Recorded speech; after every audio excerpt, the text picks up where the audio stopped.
From New York City, the makers of Clipper Craft clothes for men and more than 1,200 leading retail stores from coast to coast present that immortal character created by Sir Arthur Conan Doyle, the world's most famous detective, Sherlock Holmes, starring John Stanley.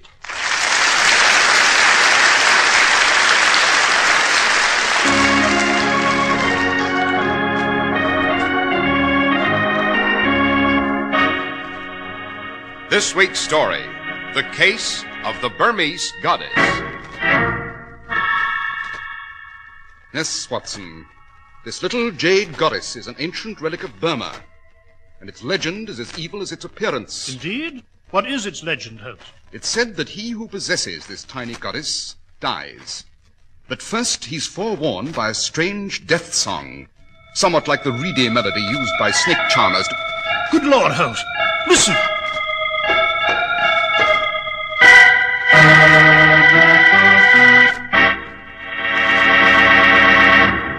We're at the door of Dr. John Watson's study, and we're about to hear another of his adventures with the fabulous Sherlock Holmes.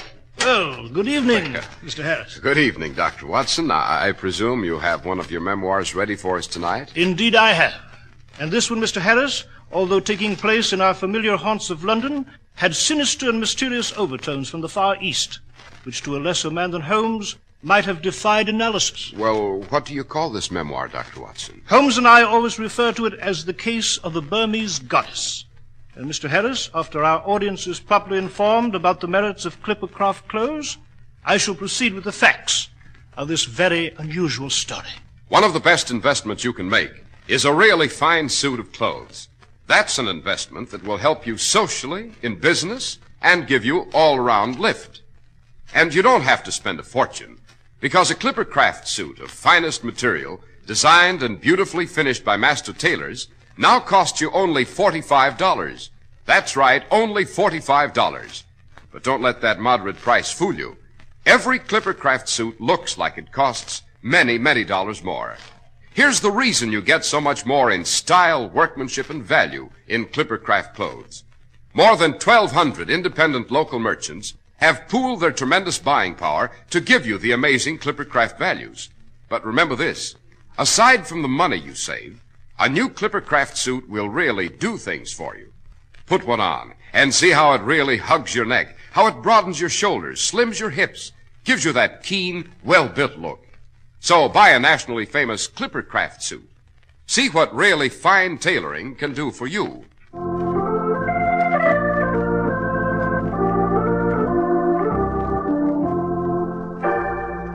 And now, Dr. Watson, what about the case of the Burmese goddess? If my memory does not fail me, Mr. Harris, it took place in the summer of 1911.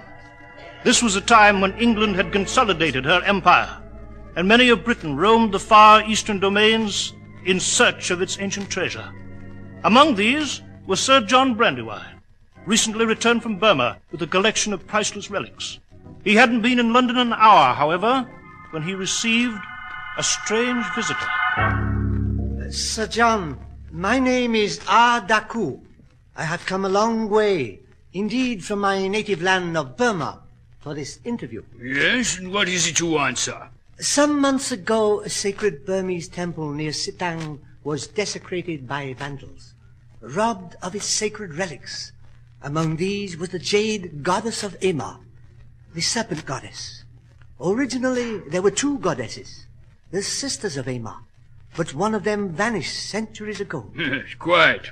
And I have the only remaining goddess in my collection now. Yes, Sir John. And I have come to purchase it from you and restore it to the temple. I'm sorry, Adaku, but the goddess of Amar is not for sale. I am prepared to offer you a handsome sum, enough to keep you in luxury for the rest of your life. I have no need of money, sir. And I repeat, the goddess of Amar is not for sale at any price. I see. Sir John, no doubt you are aware of the old Burmese legend that he who possesses the goddess dies, that he is first warned by the song of the serpent, and then... Yes, I know the story. Pure nonsense and poppycock, of course. Doesn't frighten me. In that case, there is nothing more I can say or do at the moment. Good night, Sir John.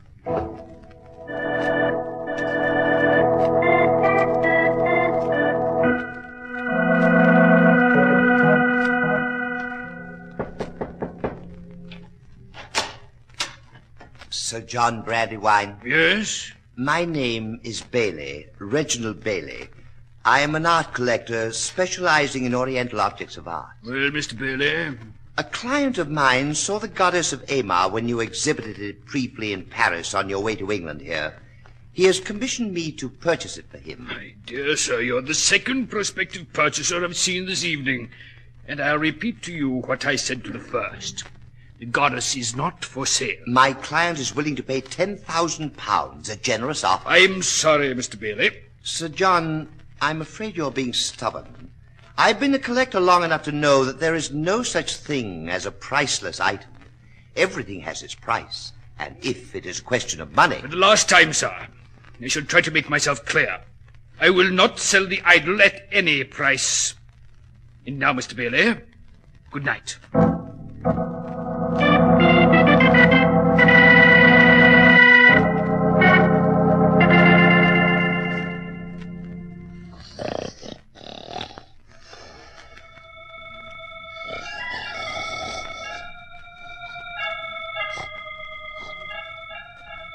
What? What's that devilish noise outside my window?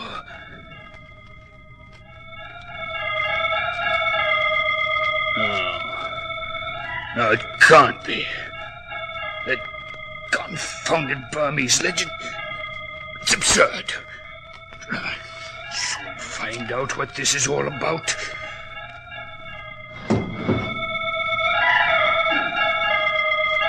Who's down there in my garden? Good for you, speak up, or I'll... No. No!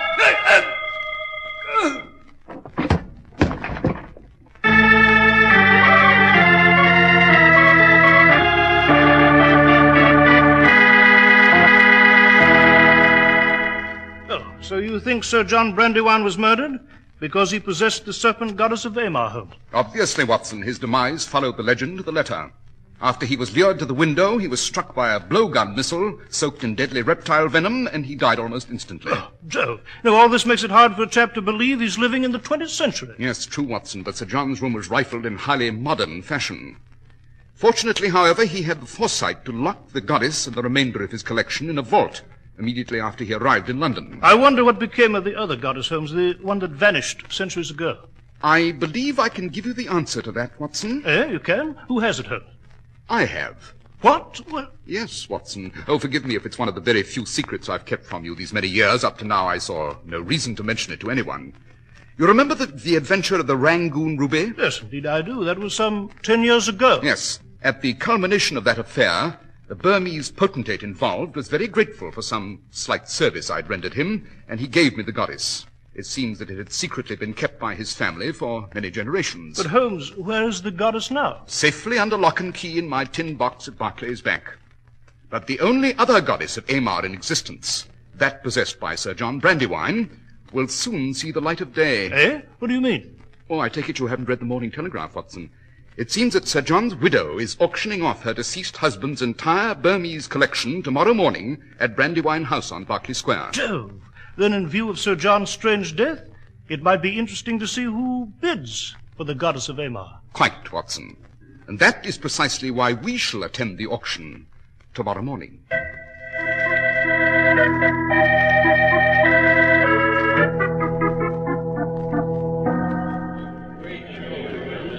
Ladies and gentlemen, your attention, please. The next relic from the late Sir John Brandywine's famous Burmese collection is this tiny jade goddess, the famous serpent goddess of Amar, a rare collector's item indeed. I see a hand raised. Your name, sir? Monsieur Pierre Levy, And your bid, sir? £50. Holmes, that Gentleman in the thin-faced last Frenchman is doing the bidding. Quite. He's the only one. The others are obviously afraid of the legend. Watson, note the condition of the fellow's hair and hands. What about them? Interesting. Is there Very. another bid? Very well, I have £50. £50 once, £100. £100. I am bid £100. £200.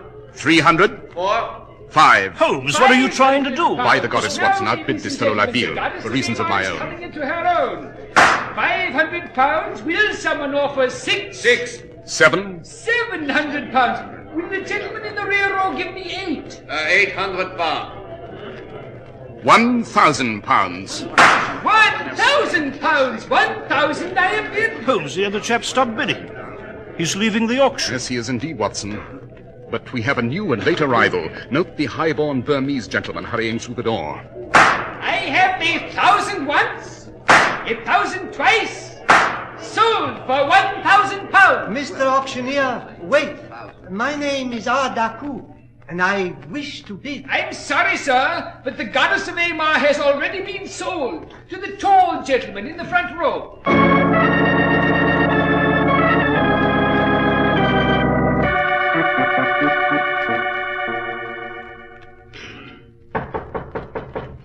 Someone's at the door, Watson.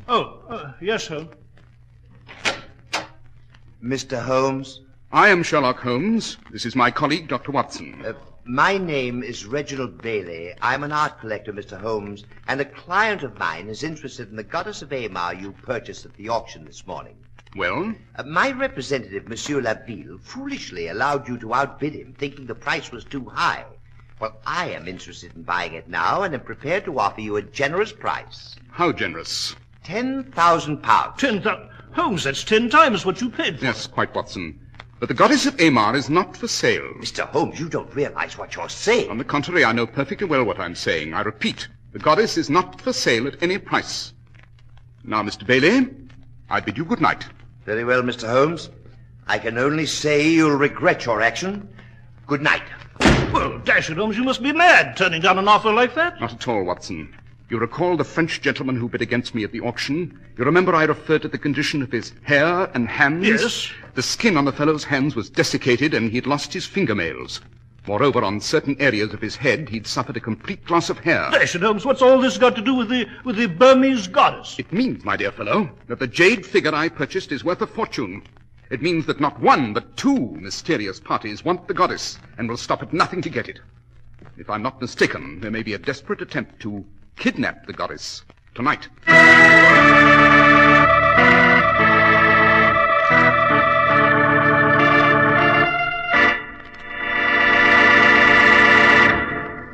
You choose your family doctor, lawyer, and banker because you have confidence in them.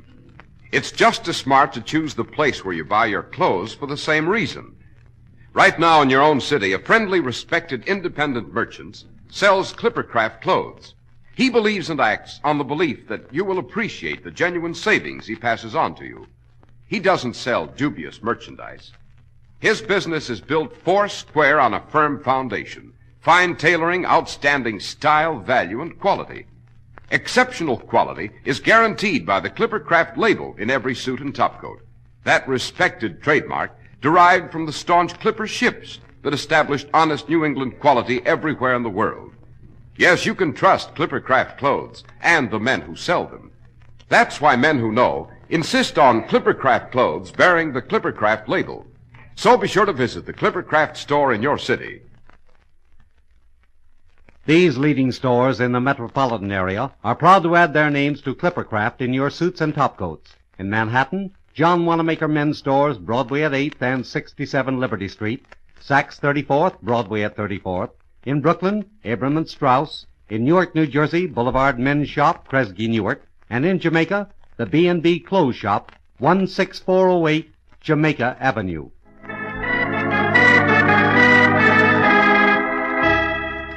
And now, Dr. Watson, you were relating to us the case of the Burmese goddess.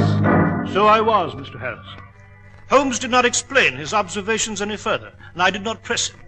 That night at Baker Street, I fell into a troubled and uneasy slumber, and my last recollection was of Holmes sitting in his easy chair, smoking his pipe, and facing the window. He seemed to be waiting for something, expecting something. And then... Watson. Watson, wake up. Holmes, what the deuce is the... Listen. Good Lord, Holmes, the warning song. The warning of death. That infernal legend, Holmes. Wait. We have a visitor in the yard. Well, confound it, let's go to the window. No, stay away from the window, Watson. Eh? To approach and open it means certain death. We shall wait here in the dark and elude the trap they've set. Who are they? Obvious, Watson. They...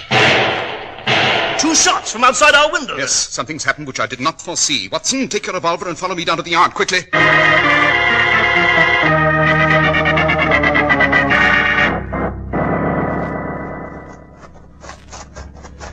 Holmes, there's a body of a man here in the yard. He's been shot. Yes, and... Look, there's a man. He's just run out of the shrubbery. Hello there! Stop! Stop or I'll shoot! Confound it, I missed him. He's right on the fence, Holmes. He's running down Baker Street there. After him.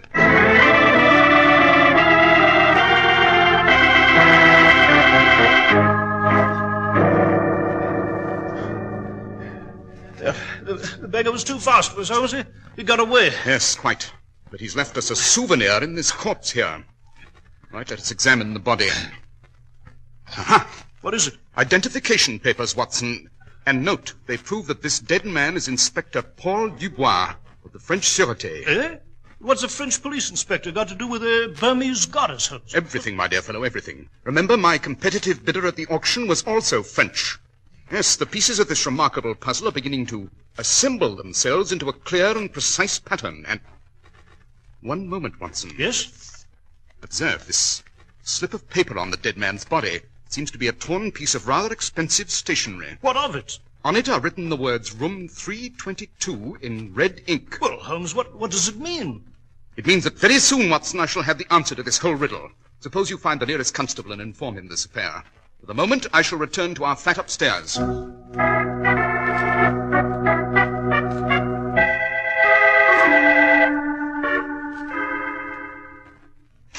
the police will be here presently. Good Lord, the place is a shambles. Yes, Watson, our flat was quickly rifled by someone lurking on the premises. And the idol! It's gone. It's stolen. Right, from now on, we must move with all possible speed. What do we do first, Holmes? First, we must make a telephone call to the prefect of police in Paris. And after that? Find room 322. And there we may discover the goddess. Yes, but how are we going to do that, Holmes? Obvious. The room number Inspector Dubois wrote down means that this is a hotel rendezvous. And from the expensive quality of the stationery, we may deduce that Dubois wrote down this number in some first-class hotel. But, Holmes, London is full of first-class hotels. Yes, true, Watson, true. But here is the salient fact. The room number was scrawled in red ink, a highly unusual procedure. It can only mean that this particular hotel ran out of blue ink. In other words, if we can find a first-class hotel using red ink... Yes, quite, Watson, quite. But come, we are wasting too much time in talk. We must resolve this affair quickly before the night's over, or it'll be too late.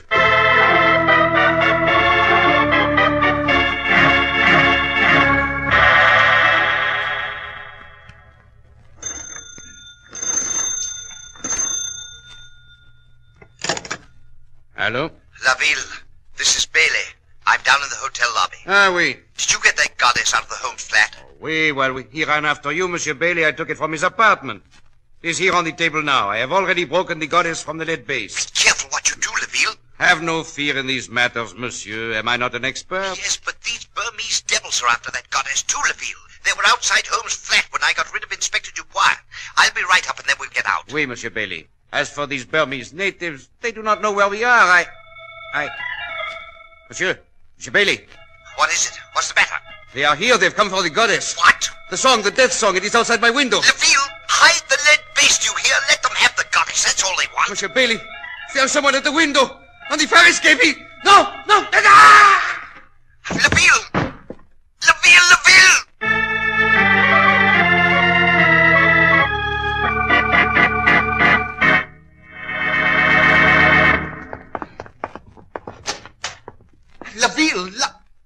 So, they got it.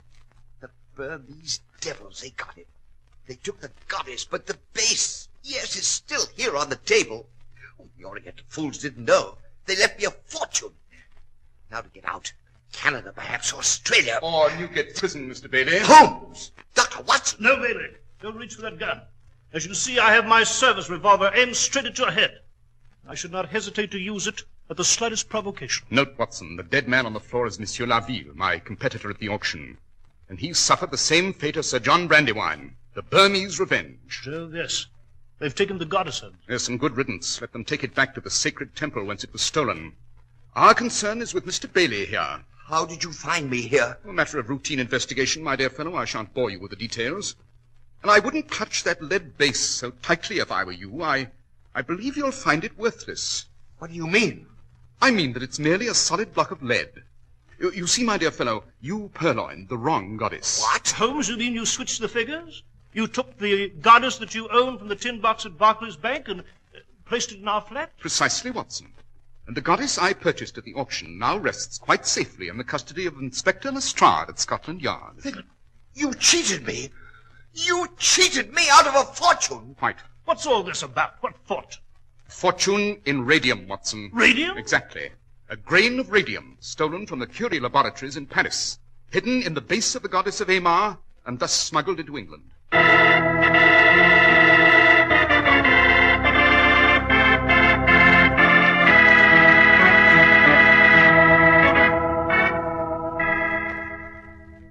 Well, Holmes, now that we've delivered the smuggler Bailey to the authorities, would you mind telling me the course of your deduction? I must confess I'm confused. Are you, Watson? Well, the whole affair is really quite obvious. The Burmese motive to recover the goddess was simple enough, a sacred and religious quest. But it was at the auction, after observing La Ville, that a new element entered. But how? How did you know? The condition of the man's hands and hair. Loss of fingernails, desiccated appearance of skin, loss of patches of hair, symptomatic of work with radium. The fact that he was a Frenchman further heightened my suspicions. Yes, but Holmes, I still don't see how... La Ville, as I learned from the Paris prefect of police, was a worker in the Curie laboratory. He entered a conspiracy with this international thief Bailey to steal a grain of radium. The next problem was to smuggle it out of the country. And so they concealed it in the goddess of Aymar, while Sir John Brandywine displayed his collection in Paris, eh? Exactly. The lead base, of course, was a perfect carrier in which to hide the loot and get it past the customs and out of the country. They had planned to purchase the goddess from Sir John and then recover the radium. Their plans, however, went awry. Meanwhile, Inspector Dubois was hot on their trail, and they got rid of him. And that, Holmes, closes this adventure. Not quite, Watson. We are living in a new and dynamic age. I am a criminologist, not a seer, and yet I know that these radioactive substances hold the key to the future. And I cannot help but wonder if men will use them for good or evil.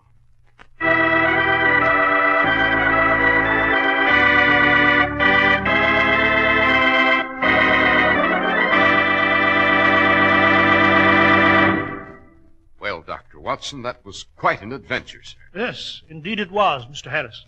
It is, in fact, one of my favorite memoirs, and significant in the light of what is being done with radioactive substances today. And now, Dr. Watson, what adventure will you have for us next week? Next week, Mr. Harris, I shall relate to you the adventure of the Golden Pince-Nez. It concerns an untidy rug, a box of Egyptian cigarettes, and a stab in the dark.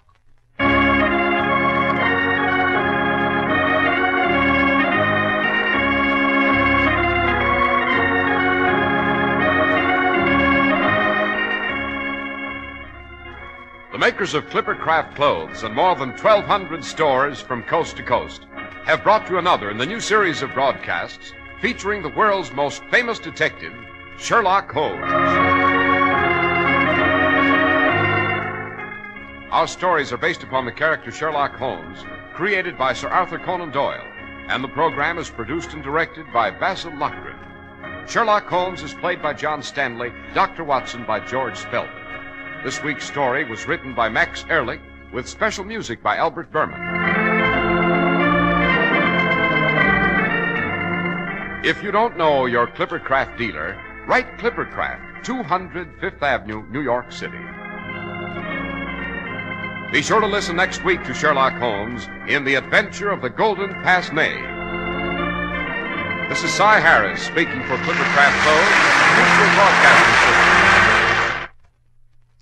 The most comfortable shoe sole in the world. The Neolite sole. Light. It's light as leather. Smart. It's smart as leather. And wear. It outwears leather 2 to 1. For men, women, children. Get the Neolite sole. Step on it.